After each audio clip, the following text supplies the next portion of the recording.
that. And so if I am so focused on staying on the line, I can't fulfill my assignment.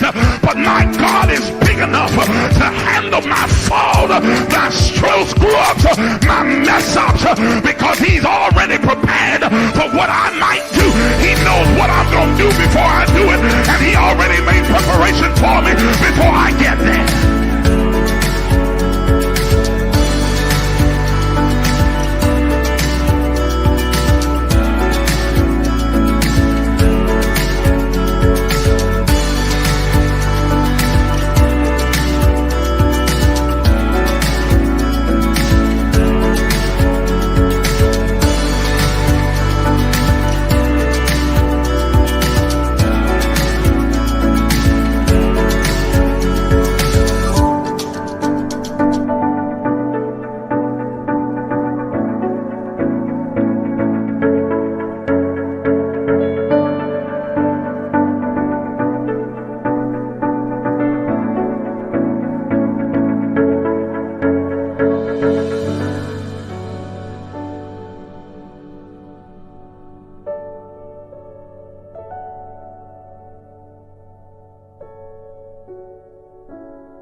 What follows darkness is light.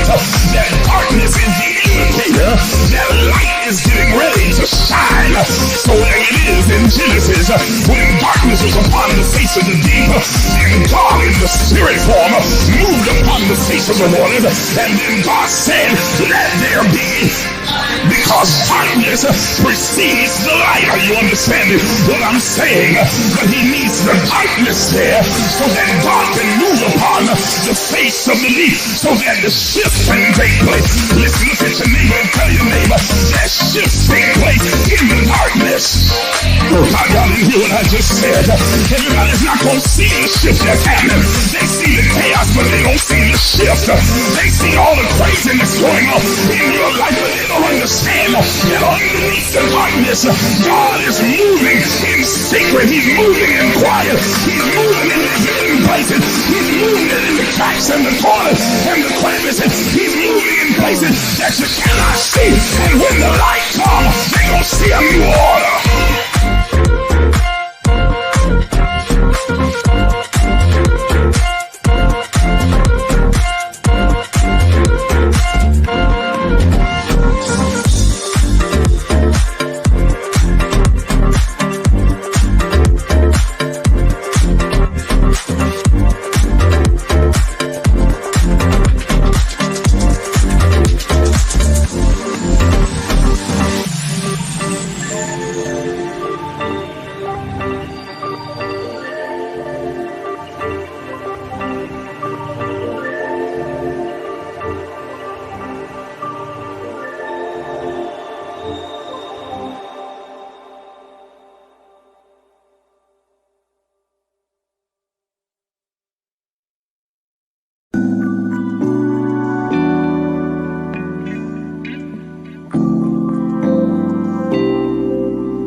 But untying. And so the universe then has no choice. First attribute of the secret place. The secret place is a place of revelation. It makes you free because it awakens you and makes you consciously aware that everything is an illusion.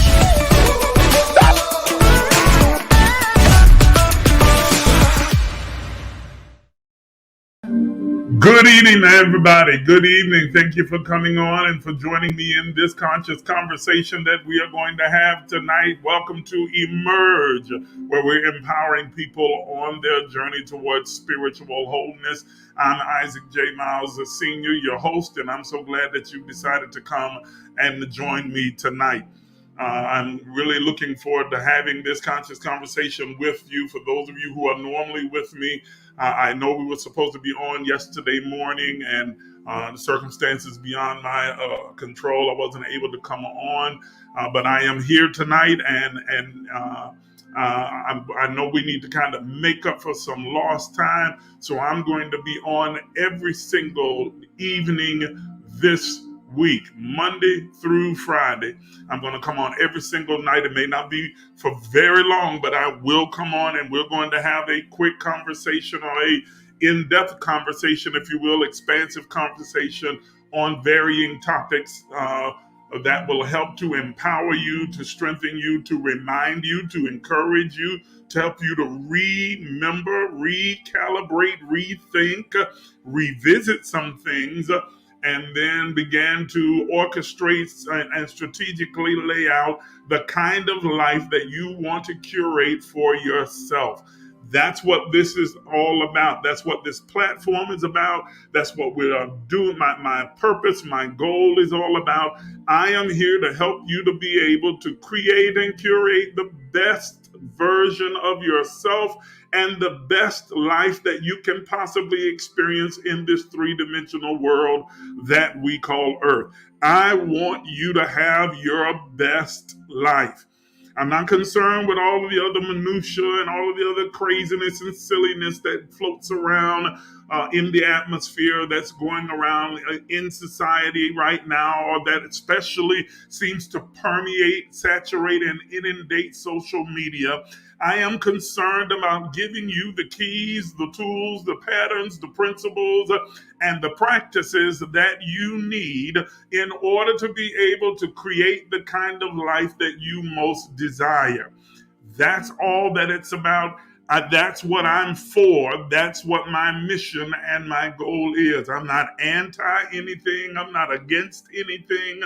I'm not trying to denigrate or destroy anyone else. I am simply trying to uplift every person that is open to receive this revelation of truth, these insights, these principles, these practices and patterns that are guaranteed to work effectively in your life and help you to realize, materialize, manifest those things in your life that you most desire.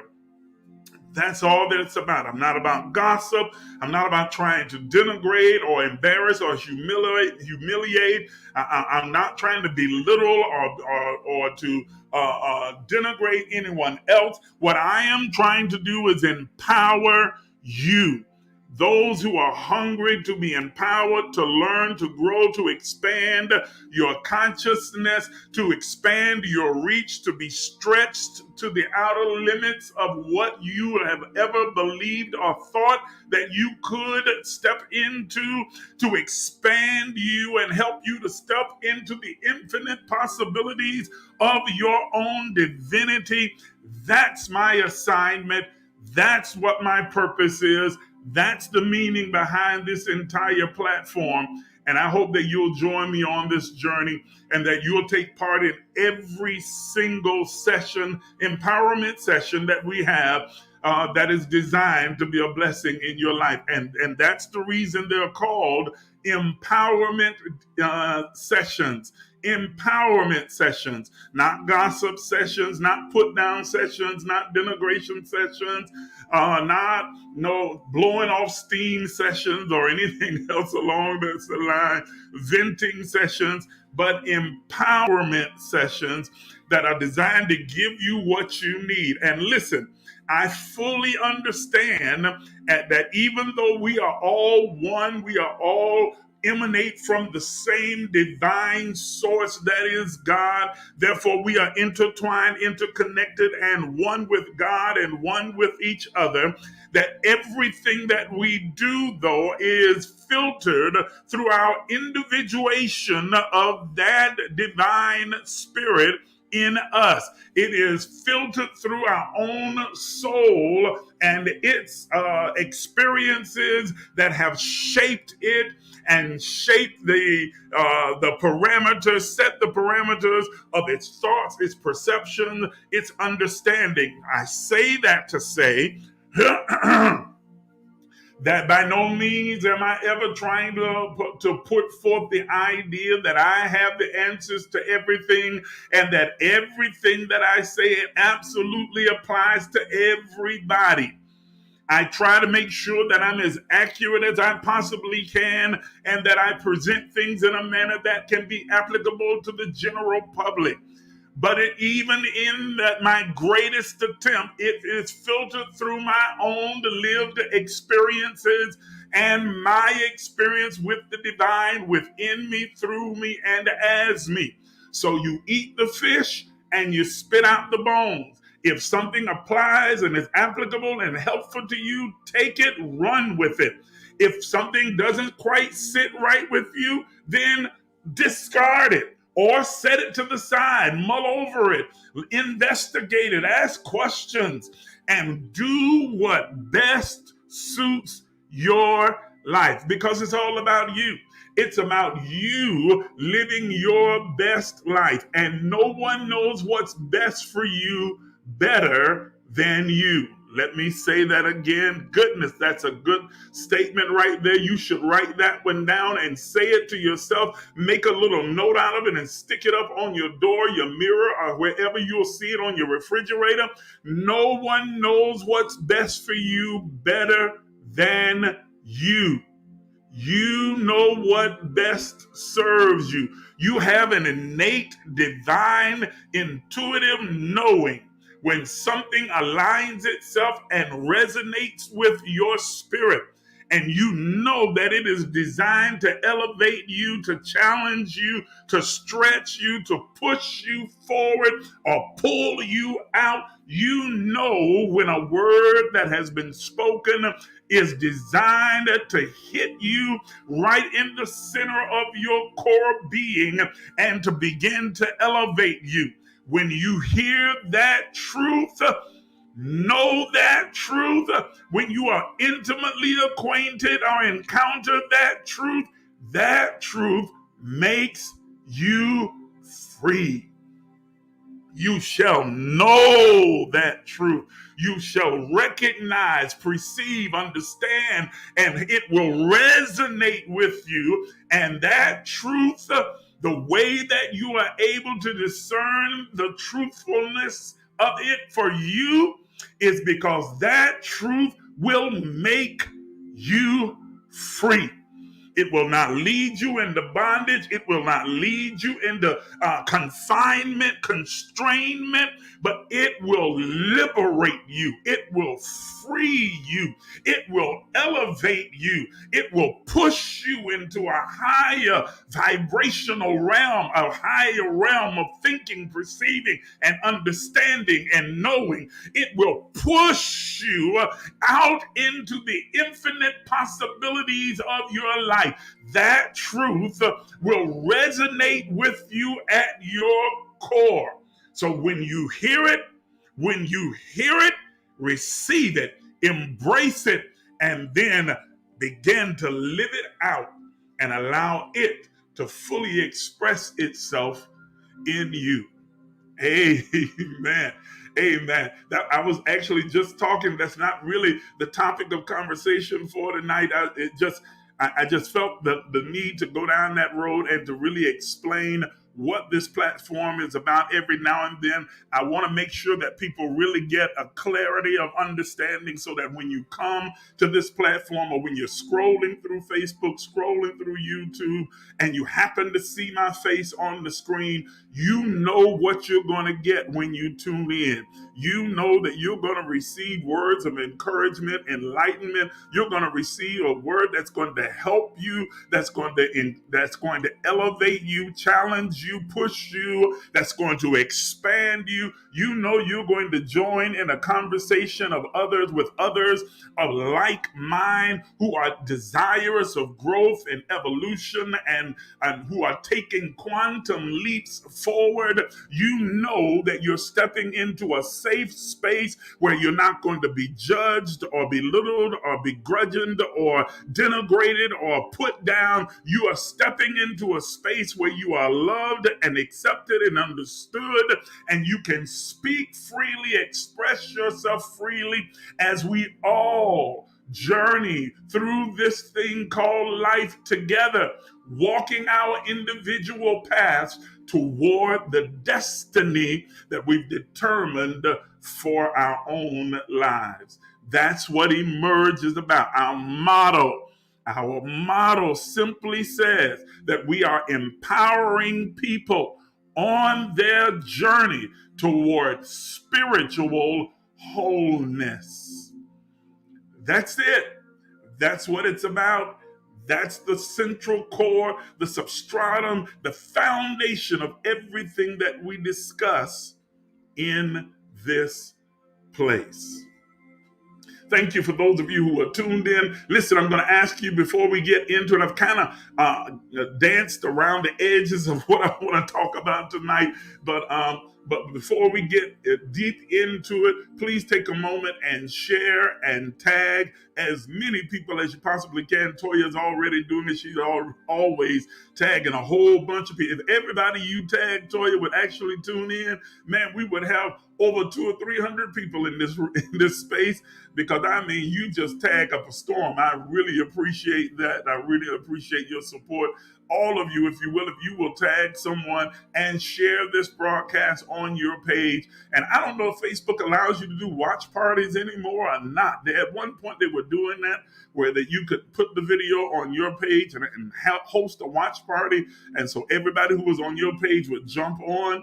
But I don't know if they allow that anymore or not. Facebook is changing around so much, so who knows? Okay, but if they do still have it, then host a watch party. But if not, then just post it on your page, put it in all the groups that you're a part of, invite people to tune in and be a part of this conscious conversation. I would really, really appreciate your doing that.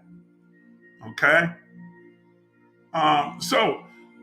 If you read the title, if you looked at the topic of discussion tonight, hold on.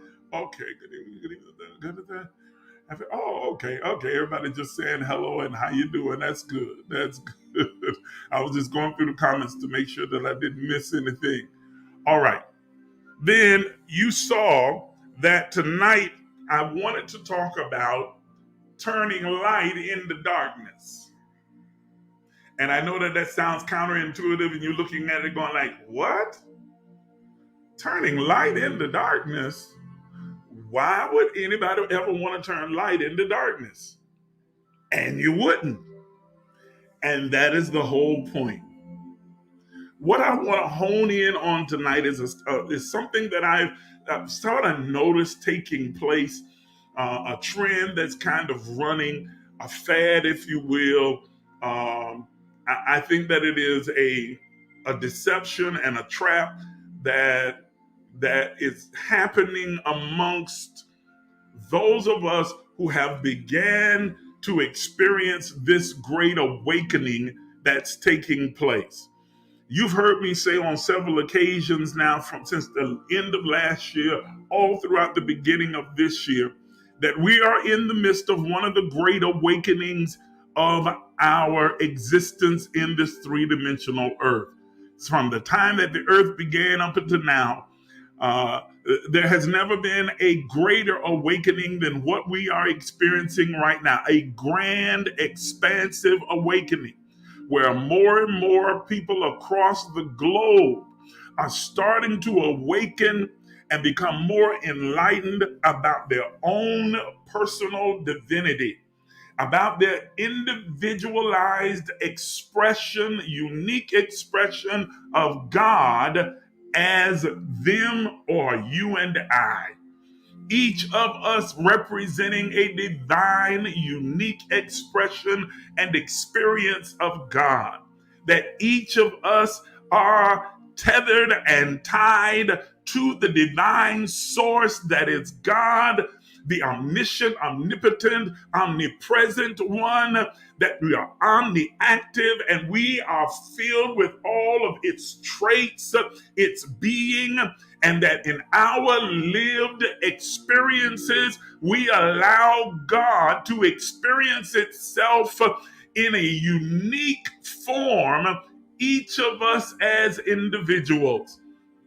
More and more people are starting to recognize that organized religions tend toward control and confinement and seem to bind people by design to a particular set of rules, regulations, dogma, legalisms, doctrines that are in most cases the rhetoric promoted by men who are associated with that particular religious expression. And people are starting to recognize that those religious expressions, as foundational as they have been, the vehicle that brought us from one state to another state and actually was responsible for getting us to the place where we began to ask the kinds of questions that maybe that religious expression was not able or willing to answer. That awakening is taking place. People are starting to understand that God is not some old white man sitting in the sky with a long beard on a throne with the scepter in his hand, sitting high and looking low, but that God is a divine force, a source, an energy. Hallelujah. That God is that divine spirit that lives in us and through us and as us, and that each of us have the kingdom of God, that is the power of the Spirit in us. It is not here or there, it's not tangible, but the kingdom of God or the spirit world or the divine is within each and every one of us. And that as individual expressions of God, as unique, powerful experiences and emanations of God, that we are in possession of infinite possibilities, infinite power, infinite creativity, that we have not only the capacity, but we have the authority and the right to create the life that we most desire, that we live in the reality that we create. That it's not a reality that we prayed up or somebody else laid hands on us to have, that no one has the ability to impart it to us, but that we are born with it innately within us, and all we've had to do is awaken to its presence, the reality of our being, and allow that to flood, saturate, and inundate our conscious mind, and we began to operate and function as God in the flesh, as living expressions of God in the earth more and more are beginning to awaken to the idea that there is no separation between God and us, that God and I are one, and that because I am one with God, then I am one with the universe, one with nature, and everything around me aligns itself with me because I am the expression of the divine source that is God, the all of everything. I am all and all is in me. Let me say that again. God is all and all is in me. So I am that I am. I am that I am. Yes, that's a powerful thing. And so, as is normal, yes, that's absolutely right. God's divine source, spirit energy that lives in me, through me, and as me. Absolutely correctly. That is absolutely correct. And so, with that understanding, it is, I will say, normal, natural.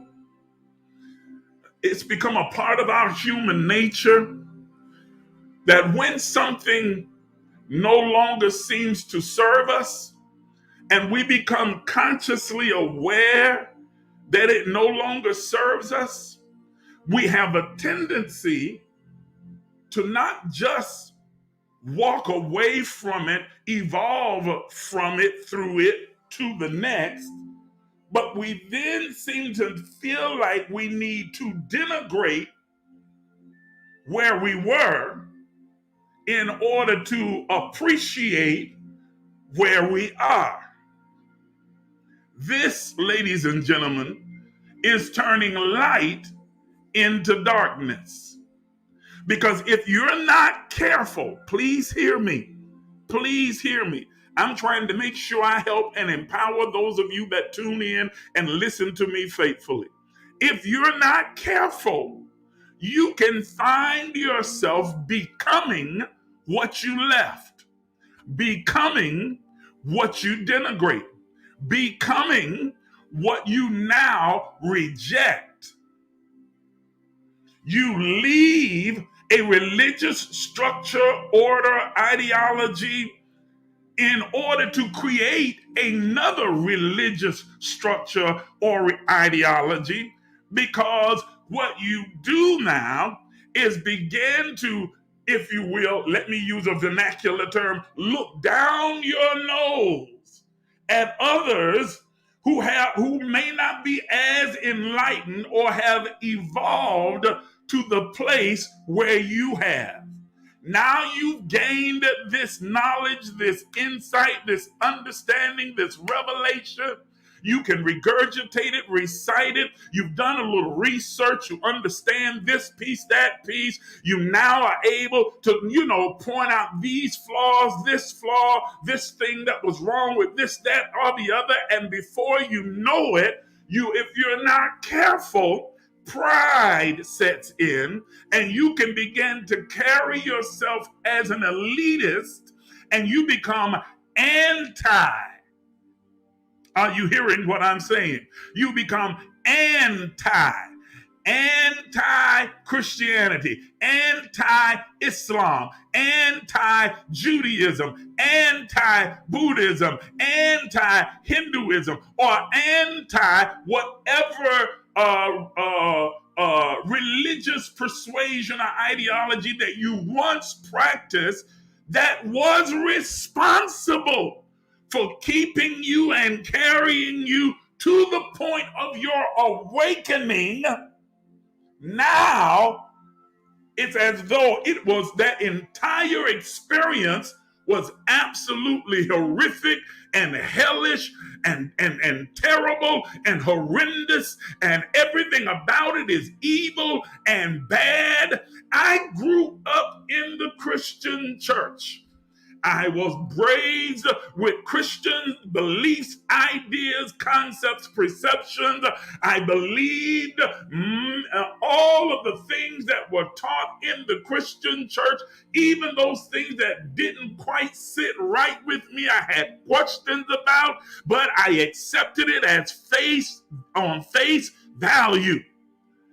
There came a point that an awakening happened, and I dared and had the courage to begin to ask the questions that had been nagging at me for years. And I finally began to dig and investigate and ask and to search, and the light came on. And I began to awaken to a greater, higher, better understanding than what had been given me my earlier life and all throughout leading up to that particular point. But ladies and gentlemen, what created the questions were my experiences in Christianity. Had I not had those experiences, had I not been exposed to what I was exposed to, had I not fully been engulfed in what I was engulfed in, then I would not have even begun to think to ask the questions that led to my great awakening. Yes, I experienced some spiritual trauma and some heartbreak and some pain and some confusion and misleading and deliberate deception while in Christianity. But my entire experience with Christianity and with Christians was not and is not negative. Ooh. And I am not anti-Christianity. I'm using Christianity because that's been my lived experience. I wasn't raised a Hindu or raised a Buddhist or raised in Islam, so I can't speak as much about that. But I'm using Christianity because that's what I was raised in.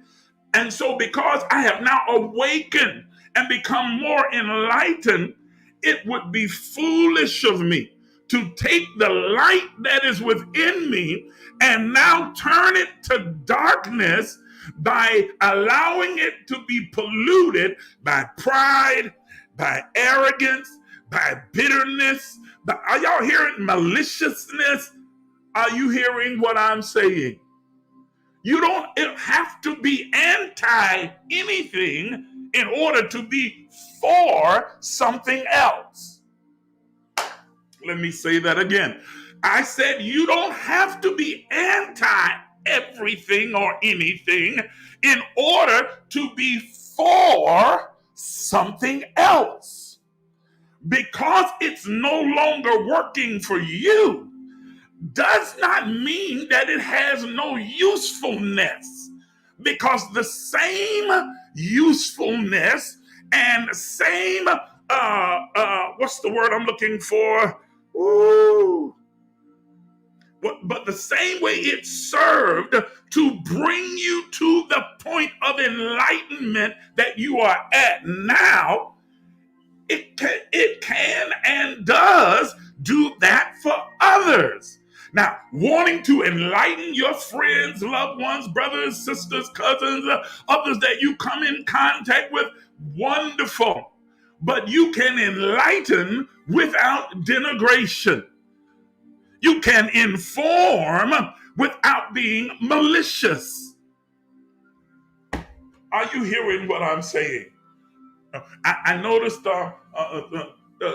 I notice people posting or coming on live here on Facebook or on YouTube or on Instagram, and it's like, Christianity is of the devil, and Christianity is terrible, and it's horrible, and they've become anti-Christian. The church is a place for dead people, for stupid people, for ignorant people. Anybody who goes to any church, you just dumb. Really? Really? Come on. Absolutely. First of all, you suppose that you know what's being said and taught in every church building or every synagogue or every temple in the world. And you don't. You don't. You don't. I pastored a church in Fitzgerald, Georgia for 12 years. Do you hear what I'm saying? And for the majority of those years, I was teaching the things that I'm teaching to you right now. For a number of those years, it went under the moniker Antioch Baptist Church. And I cannot tell you how many times people would come to the church and go like, well, this is not what I was expecting. This is a Baptist church. Y'all need to change the name. Good Lord, I never would have expected. And had they just made a generalization and just decided because of their individual experience or trauma that they had with a particular church or ministry or minister or stirs, had they made a generalized assessment, then they would never have ventured to come through the doors and walk into a light, a vibration, a revelation and understanding that they would have not experienced had they just made those kind of generalizations. So you don't know everything that's being said in every mosque, in every temple, every synagogue, every church. You don't know the transformation that's taking place in those places. You don't know the expansive knowledge that's being released in those. So don't generalize because you have had a traumatic experience. Don't you dare begin to generalize and become anti. Because as I said before in another teaching, that since everything is for me, nothing is against me, how in the world can I then choose to be against anything since everything is for me? Everything is for me. Nothing is against me. Everything works together for good. So how can I now become anti anything? What I can say is that this no longer works for me or serves my highest good. This place, this belief, this idea, this particular teaching or doctrine or practice no longer serves my highest good. But because it doesn't serve my highest good doesn't mean that it doesn't serve yours. Because at one point it did serve my highest good in my own mind, in my own perception, in my own understanding, right where I was. Are you understanding what I'm saying? You don't take prime rib and try and force it down the throat of an infant. You don't. And there's nothing wrong with prime rib. It's wonderful. It's tasty. It's cooked right. It's good and juicy and tender and ooh, just can eat it up. But not for an infant. So is there, now that you have graduated to the prime rib, is there something wrong with milk now? Is milk just disgusting and nasty? And anyone who drinks that has, it's just something wrong with you. You need to hurry up and grow up. I'm above that whole milk thing. Like, well, you drank milk at one point. You eating baby food at one point. You were a Muslim at one point. You were a Christian at one point. You were a Hindu at one point. You were ignorant at one point. You didn't know what you know now always. How dare you judge others? How dare you be harsh and mean-spirited toward others when because they have not made it to the same place that you are in right now. And if you really want to know the truth about it, you are not as enlightened and not as evolved as you might think. Because if you were truly evolved, then you would know that everything emanates from the place of love. God is love. It's all about love. There is no maliciousness. There's no denigration, no put down, none of those kinds of things. No kinds of attacks and nitpicky and no. It's all love, care, concern, grace. And so you give others the same grace that you needed in order for you to make your journey, and that you'll continue to need as you evolve and grow and expand. Unless, of course, you think you've arrived at the ultimate place where you are supposed to be in spiritually, and you know all things and understand all things, and there's nothing left for you to know, learn, or to experience.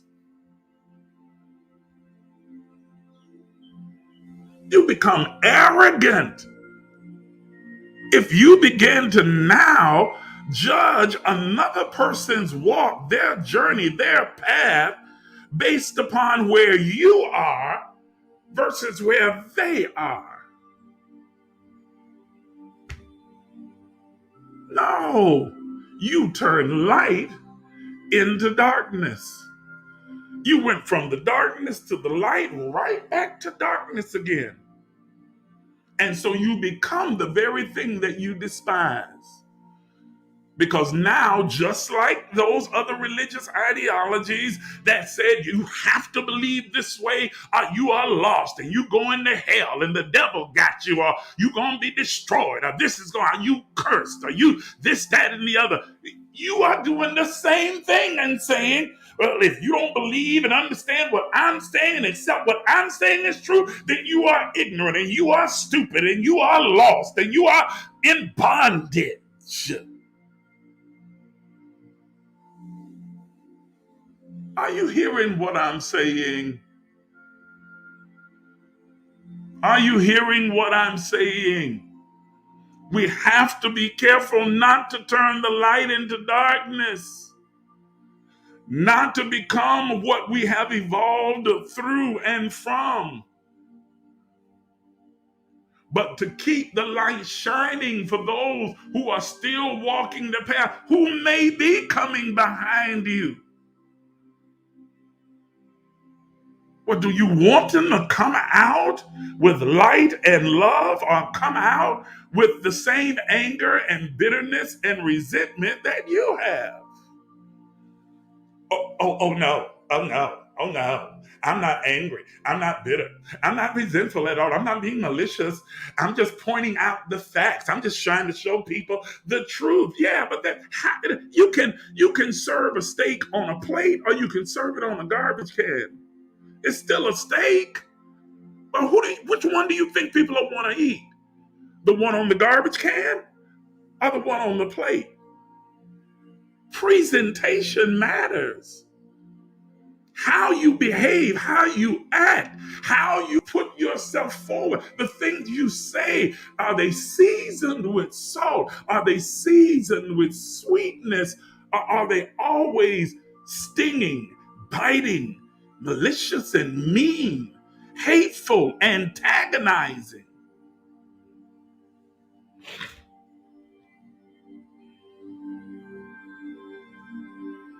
Are you presenting knowledge or insight in the hopes of empowering, helping, and strengthening others, enlightening others? Or is it really coming from a place of pride and arrogance? Look what I know. See how stupid you are? You need to get like me. Oh, I know you thought this, but I'm trying to say you need to graduate to where I is. Be careful that you don't turn the light into darkness. Be careful. Just because it no longer serves you doesn't make it evil. Doesn't make it detestable. Doesn't give cause to completely denigrate. If it needs to be eliminated, if it needs to cease to exist, then it will. You don't get to decide that. Christianity needs to be destroyed. All religion needs to be destroyed. Does it? How did you get where you are? How did you arrive at where you are? Just because you've now evolved and become enlightened and graduated, do we tear down the school now? Do we destroy the vehicle that brought you to this place?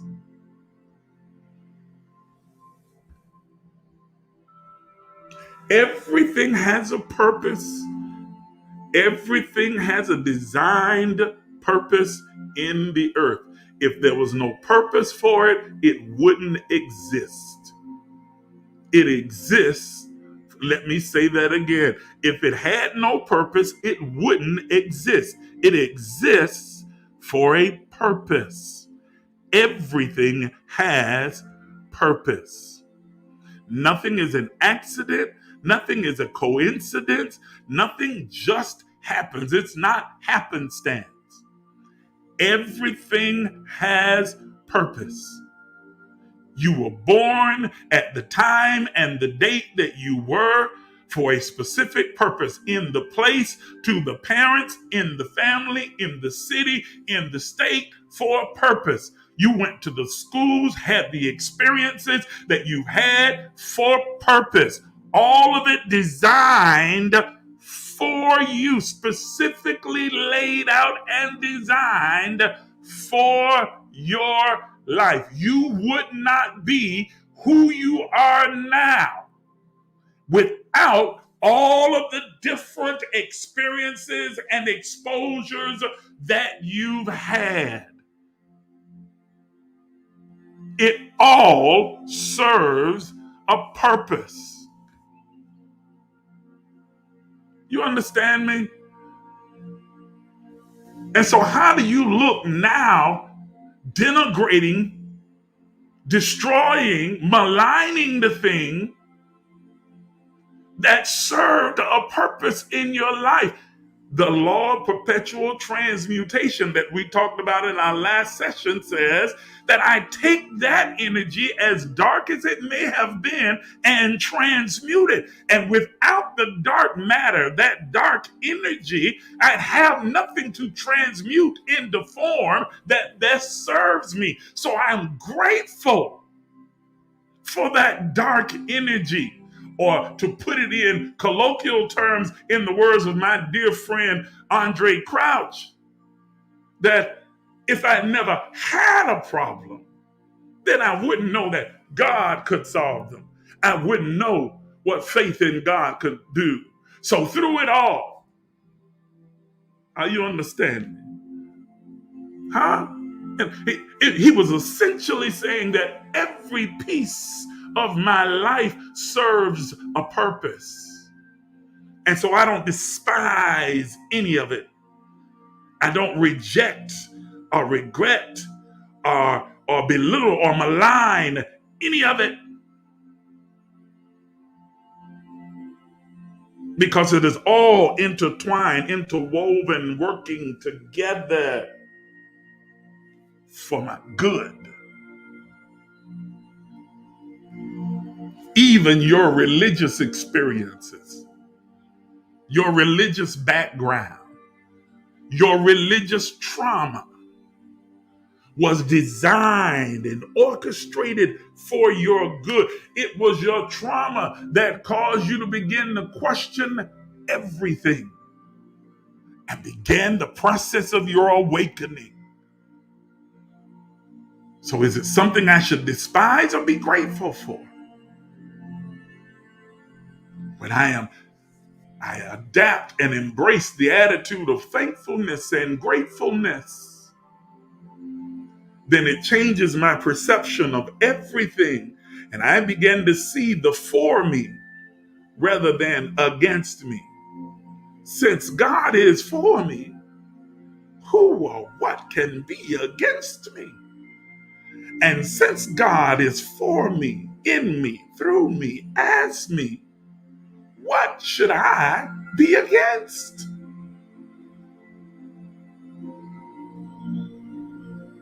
Since I and God co-created this experience in eternity past before the foundations of the world, what should I be against? Since I'm the co-creator of it. Since I'm the architect. Are you understanding what I'm saying? I hope I'm getting through to y'all. I hope I am.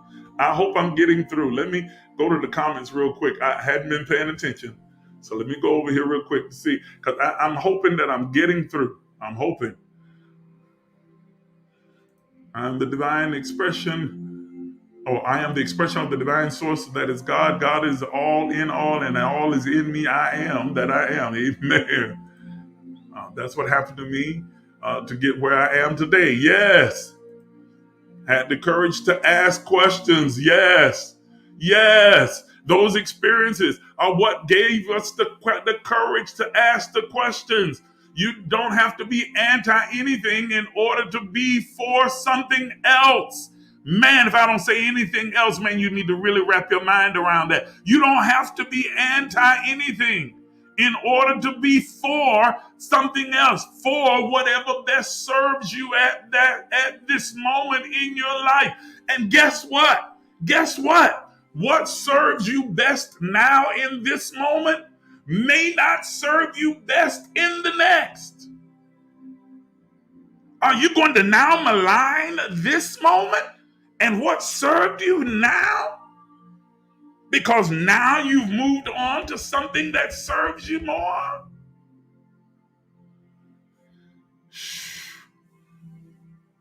Yes. Okay. You can be enlightened without denigration. Yes.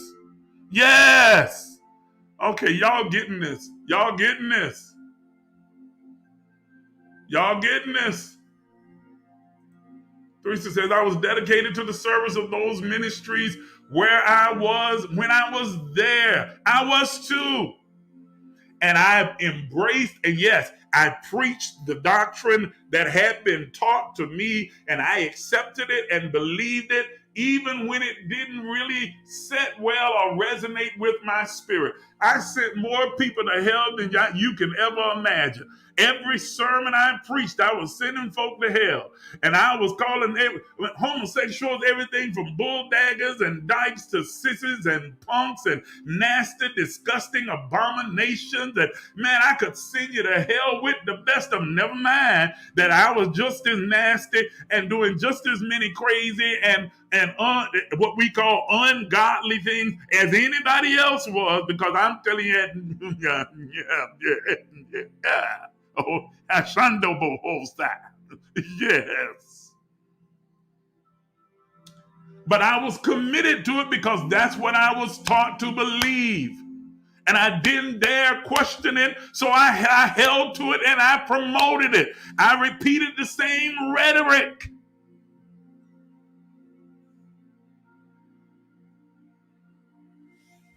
Are you hearing me? So don't turn light into darkness. How crazy would I look to now that I have come to this understanding that there is no hell, that the devil is a mythology. That whole thing about Satan, devil, Lucifer is all mythology and misunderstanding, and people not understanding the allegories of the scriptures and all of the history and how the Bible came about and where it comes from, and those things that are allegories and those things that are just short stories and some things that are just completely made up, and other parts of it that were borrowed from the historic Book of the Dead from Egypt, or taken from other ancient religions and incorporated into Christianity. But because I know all of this now, does that make now my lived experiences in Christianity all evil, wicked, and bad? No, man. No. I learned how to pray. I learned to be disciplined. I learned to be focused and intense. I learned to be passionate through Christianity. There's so much that I learned, and I encountered so many great, powerful, wonderful men and women throughout my experiences with Christianity, and continue to this day. To this day, there is truth in Christianity, just as there is truth in Islam, there is truth in Hinduism, there's truth in Buddhism.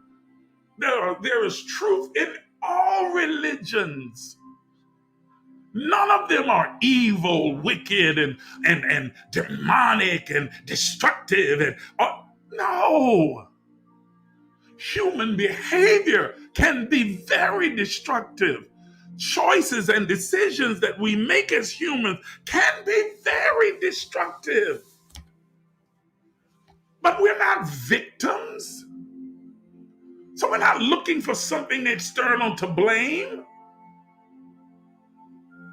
We accept and embrace the responsibility of our choices, the effect of the causations, the seeds of causations of the choices that we made.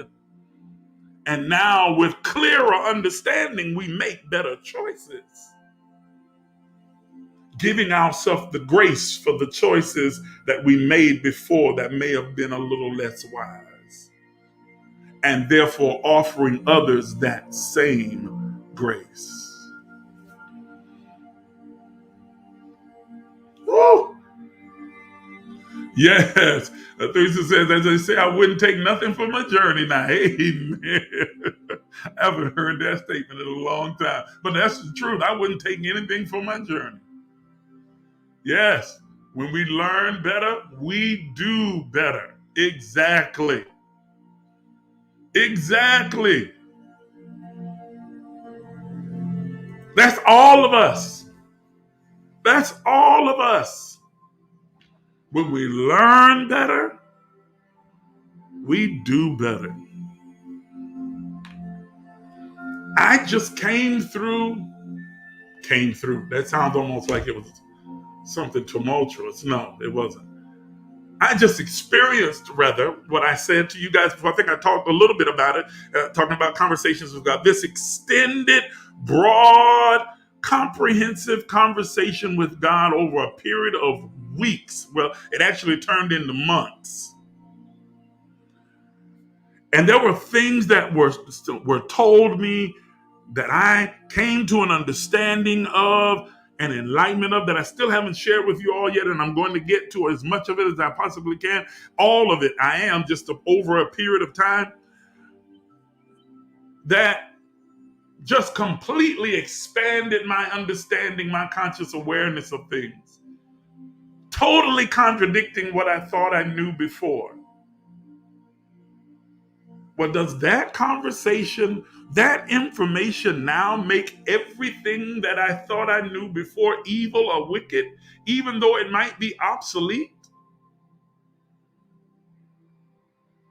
We're in the digital age of digital downloading and streaming. Does that now make VHS tapes evil or wicked, even though they may be obsolete? Does it make those who may still have a VCR wicked, stupid, ignorant, because they still like their VCR and their VHS tapes? Or I know some brothers who still have an 8-track in an old car that they still cherish and ride around and listen to. Does that now make them stupid, ignorant, dumb? Because we're now in a digital age? No. Absolutely, positively not.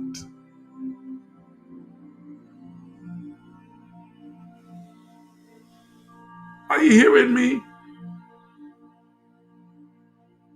As time progresses and moves forward, and society and humanity evolves and grows and takes evolutionary leaps forward, other things become old and obsolete. But that doesn't make them evil or wicked. And it doesn't make those who still remember those things stupid or dumb, or those who still may be in that place stupid or dumb. It just means that's how far they have come in their journey. My job then, if I am an enlightened being, is to shine that light and give them some guidance and show them a pathway forward, and then allow them to move at their own pace along the path.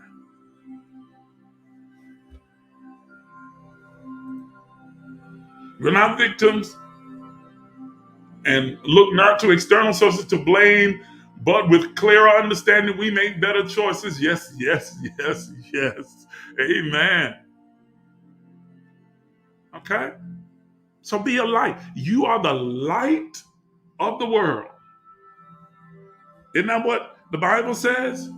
That's one of those principles. It's a true principle. You and I are indeed the light of the world. And then it says, as an analogy, a city sitting on a hill cannot be hid. It says you don't take a light and hide it under a bushel, but you place it on a lampstand for it to give light and illumination to the entire world. But you don't grab people's head and say, look at the light.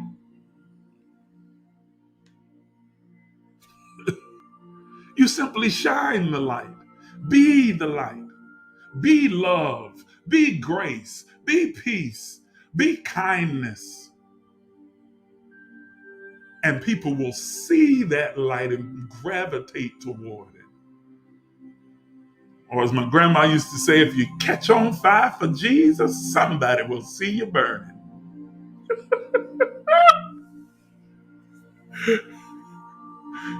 Well, if you catch fire and are engulfed in the flames of love and light, someone will notice that light and love.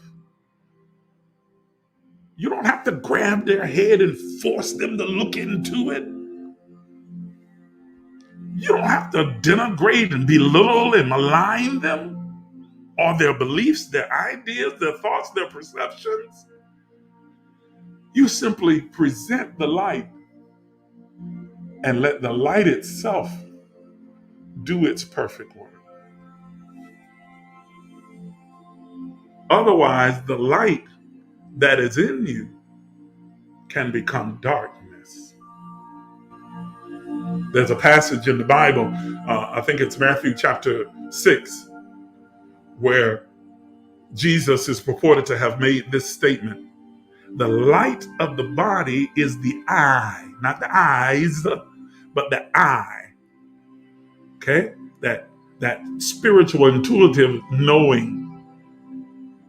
If your eye be single, then your whole being is filled with light. In other words, if it's not polluted, if it's not distorted, if it's not constrained, that's single, then your whole being is filled with that light, illumination, knowledge, insight, and understanding. He says, but if your light, your eye rather be evil, the word evil there is the Greek word paneros, which means that it is distorted. if it is distorted, polluted, clouded, constrained, he says, then your entire being will be filled with darkness. The word that is used there is skatos, which means filled with confusion. Confusion, anarchy. He says, but if then, here's the kicker. He concludes it by saying, but if then the light, that the word that he uses there, light, the Greek word that is used there is the word phos, that is the ability to see, to comprehend, to understand, to know, to intuitively know. He says, if that light that is in you be darkness, if the light that is in you, that ability to know, comprehend, and understand, to intuitively know, be darkness, skatos, that is, becomes confused, clouded, obtuse, obscured. He says, how great is that darkness? Or in the Greek text, it literally says, it is a fate worse than natural blindness. You have turned light into darkness, insight into insult. Oh, goodness, that was good right there. Don't turn insight into insult.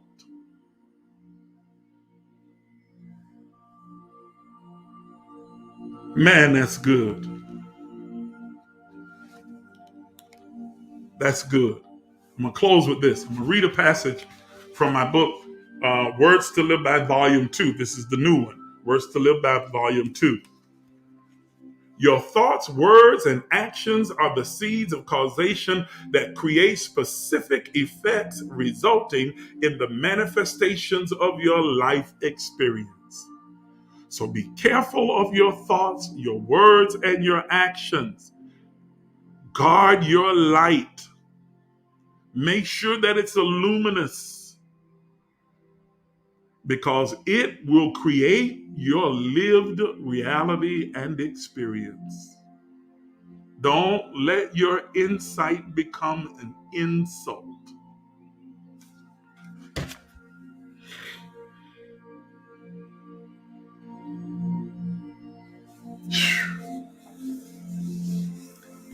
It is my prayer that you were enlightened and encouraged and uplifted and empowered by this conscious conversation tonight.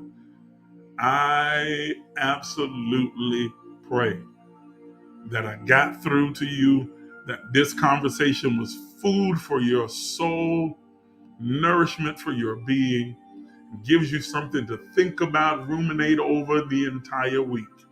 Now listen, I'm going to come back tomorrow night. It won't be at 7 or 6:30. It's going to be a little bit later, probably around about 8.